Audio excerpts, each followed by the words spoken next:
Into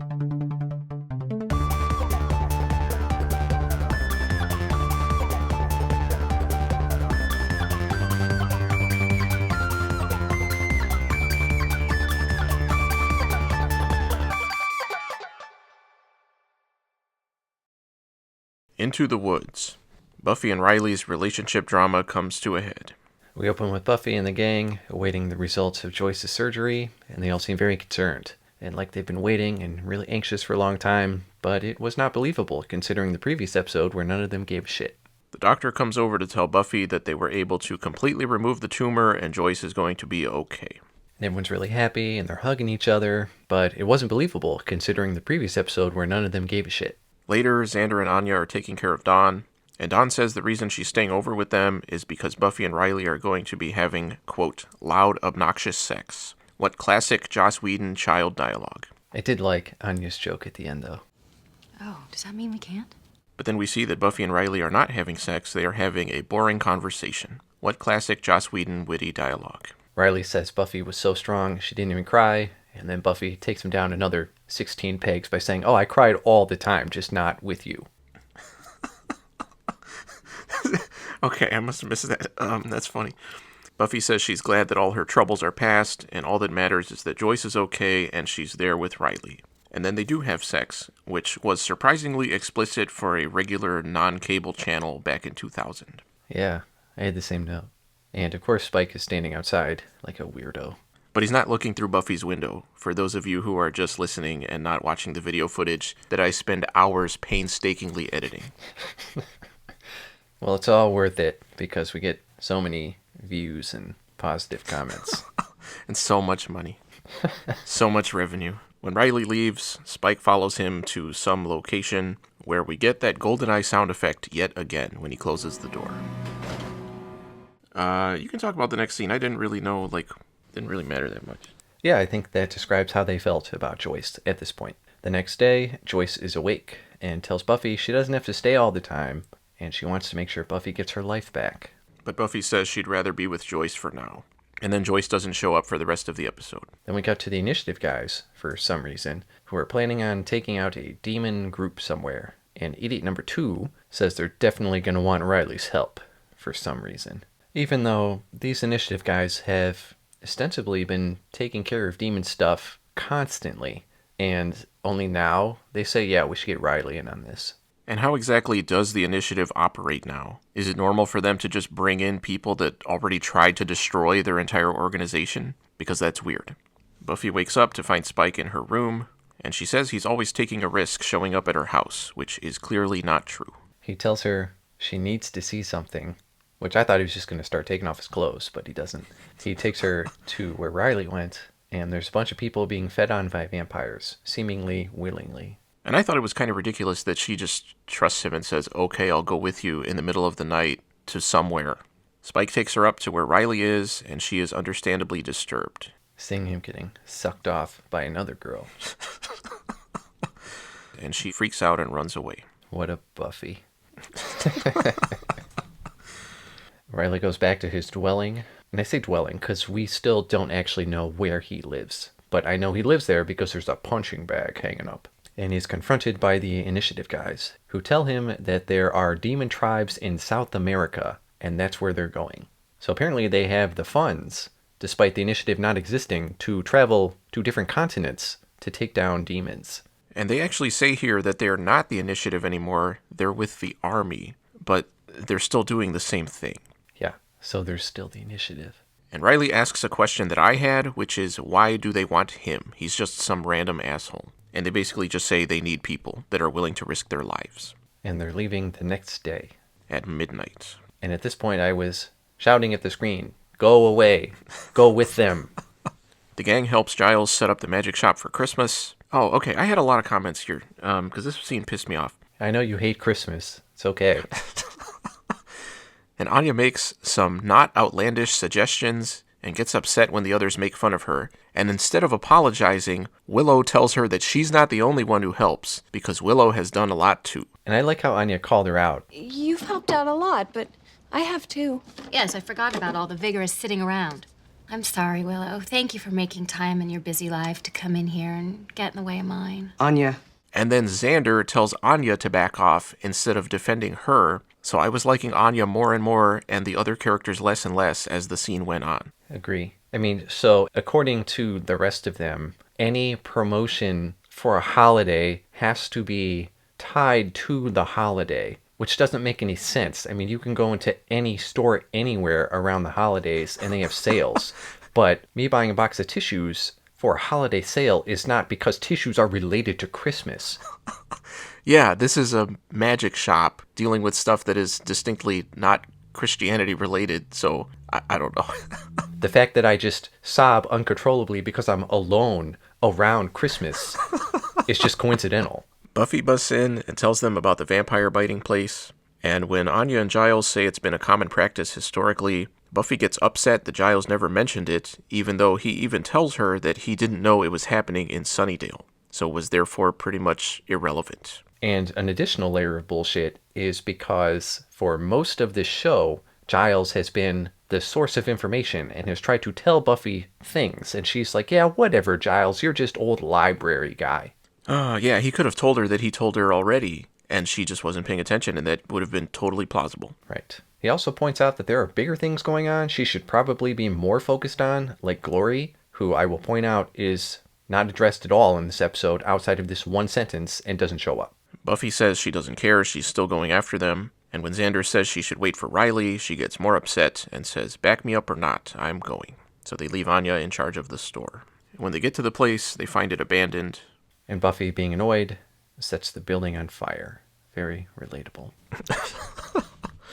The others are taken off guard, but of course nobody questions her. And we don't see what happens, but I just assumed that several dozen innocent people burned to death off screen when the fire spread to the next building. Elsewhere, Riley breaks into Spike's crypt and he stakes him, but he doesn't die because the stake is plastic made to look like wood. That Riley has for some reason. I'm sure he and Buffy used it for some kind of weird role play. Yeah, that's probably true. He tells Spike to stay away from Buffy or he'll really kill him next time, just like all the other times that he said that. Spike admits that he's interested in Buffy and says Riley has to know that he's not going to stay with her long term because she needs a man with some monster in him. Then Riley sits down and they share a drink and bond. My next note is what the f***? This might be the dumbest thing that has happened in the show up to this point. And Angel was in this show earlier, so that's saying a lot. Buffy's getting her anger out via punching bag when Riley shows up. When he walks in, he tells Anya and Xander to leave, and Anya gets upset when Xander says he can't have sex with her right then because he has things to take care of. And I suspected that was going to be the start of some kind of Xander-Anya drama, but it actually doesn't lead anywhere, and we don't know what he went to do. So I thought it was weird. Well, it did start some drama, but you're right, we didn't see what he went to do, because it ties into what he did at the end. Yeah, which was a positive scene, not like causing more fake problems or whatever. Right. Well, like a normal person, and not like a character on Buffy the Vampire Slayer, he's like, let me approach this situation like a human being. Which explains why it was so short. Not a poorly written TV character. Riley said he started to have vampires suck him off after Buffy was bitten by Dracula because, what did he say? He wanted to even the stakes or something like that? He wanted to even the score, yeah. What an idiot. He tells her he wanted to know what she saw in Angel and Dracula, and then instead of apologizing or saying, yeah, I realized it was weird or whatever, he tells her that the vampire girls awakened something in him. It was beyond passion. He says it was that they needed him. And the whole time he's talking about how great it was. And Buffy does not make him feel that way. And she counters with, you're such an idiot. The thing I saw in Dracula and Angel is they had dark hair. That's all you had to do, Riley. That's also why I don't like Spike.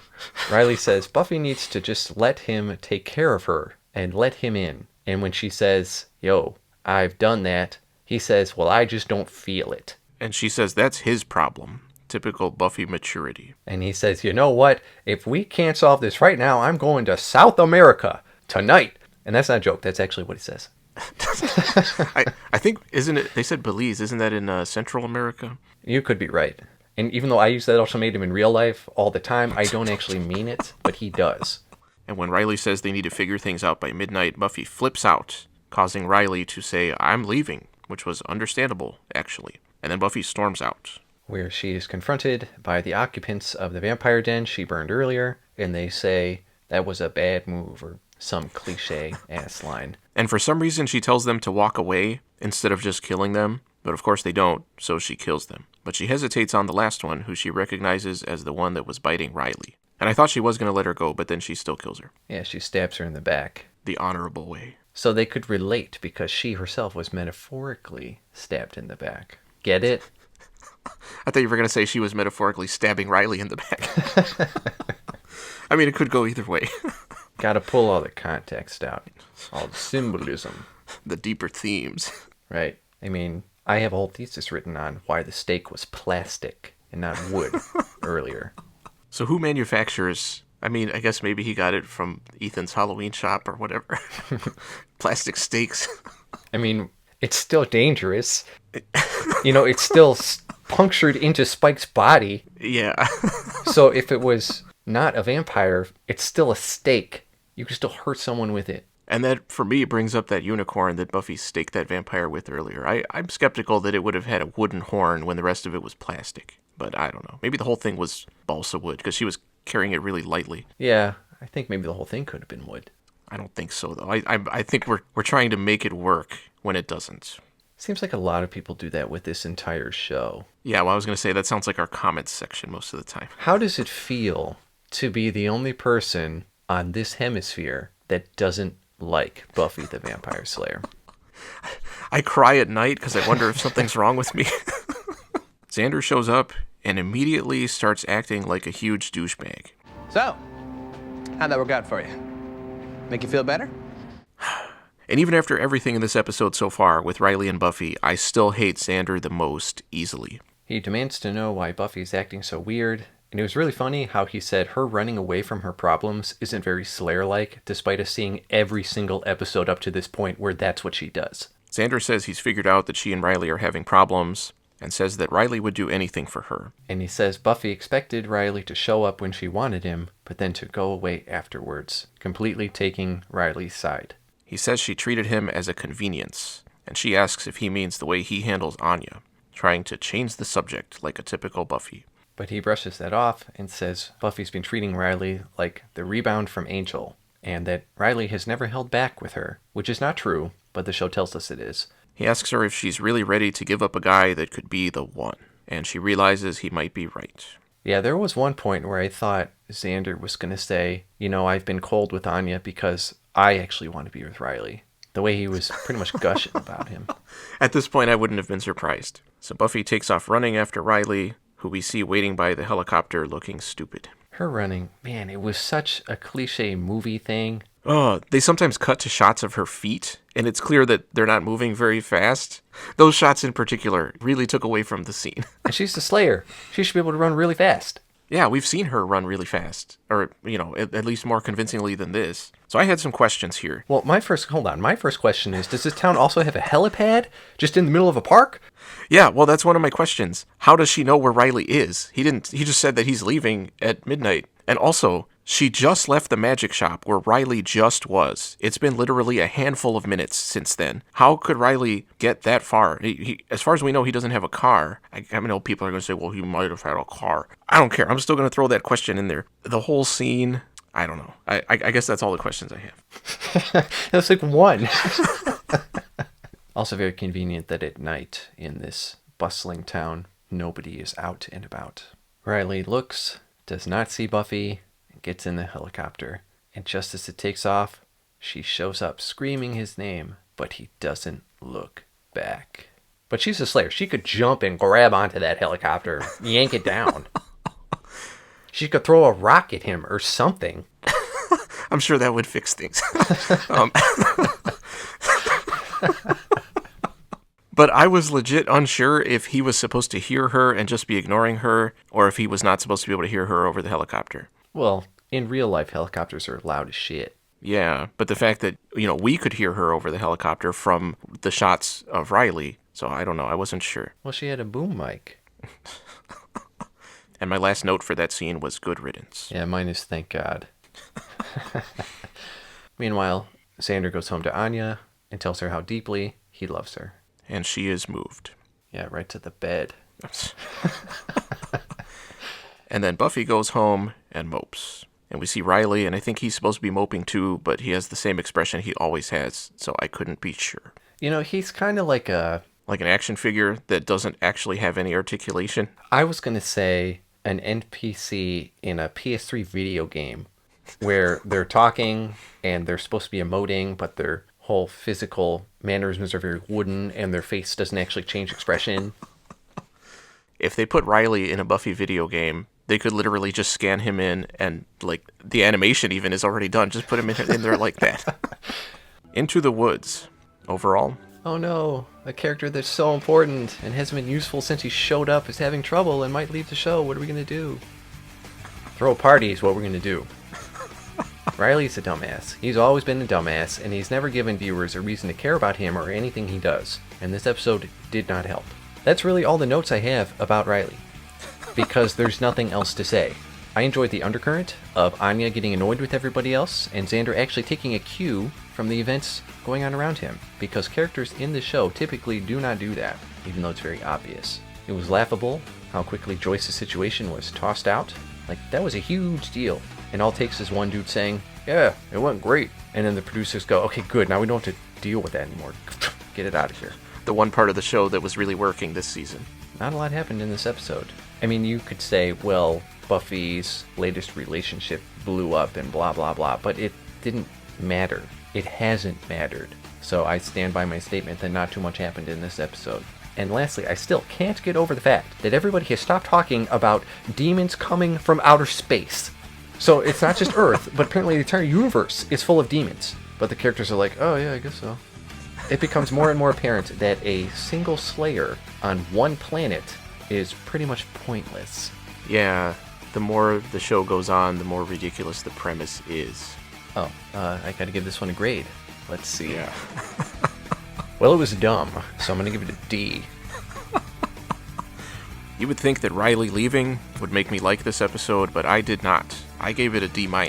You know what, I'm gonna drop to D-, because D is too high for this. Agreed. Like you said, those previous episodes built up Joyce's surgery so much, and instead of dealing with that, we focused almost entirely on what may be the weakest aspect of the show, which was Buffy and Riley's relationship. There was a point last season where I thought it was fine. I mean, Riley, like you said, has always been dumb, especially in relation to all the initiative stuff. But the relationship was fine when he was getting used to her being stronger than him and everything, and they were working together. But the writers just can't resist sticking in stupid contrived drama to get in the way. I like watching movies and shows where the characters that we're supposed to like are interesting and intelligent. Buffy and Riley have done nothing but act like a couple of children, especially Buffy in this episode. I thought her reactions were not quite as unrealistic as other episodes, just because she reminded me so much of my ex-girlfriend, but they were also very irrational and immature, which doesn't make for a likable character, hence why she's my ex-girlfriend. That's harsh. You're calling her out in front of tens of viewers like that? That doesn't mean that I can relate to Riley here, because his actions were just as stupid, and then you had to have Xander popping up every few minutes out of nowhere with his incredibly irritating jokes, and that's in quotes. Throwing in the little bit of him and Anya, to me, felt very out of place and completely random, especially since it came at the very end of the episode when everything else was about Buffy and Riley. It didn't feel like the right place for it. And it was still probably the best part of the episode. I liked the idea of the vampire blood-drinking place, but the execution wasn't really there, and Riley's interactions with Spike made even less sense than they ever have before. He's never had more of a reason to kill him, but he didn't, and then they spent time relating to each other. I can't imagine something stupider. At least Riley is gone. That is something. That is a positive change. Yeah, but the question is he gonna stay gone? Yeah, and I did like that Buffy tried to get him back at the end and didn't succeed. And I don't mean that in a sarcastic way, I actually did like it from a dramatic standpoint. But this episode was like passing a kidney stone. Of course, the kidney stone being Riley, it's gone now, but the process was extremely painful. So hopefully the next episode will take advantage of the loss of dead weight that was Riley Finn and go in a more interesting direction. But after how bad this episode was, I don't have a lot of hope. Wait, he had a last name? Apparently. Oh. Which already makes him twice as interesting as he was before. Well, he's gone now, so you don't have to kill yourself. Don't try suicide.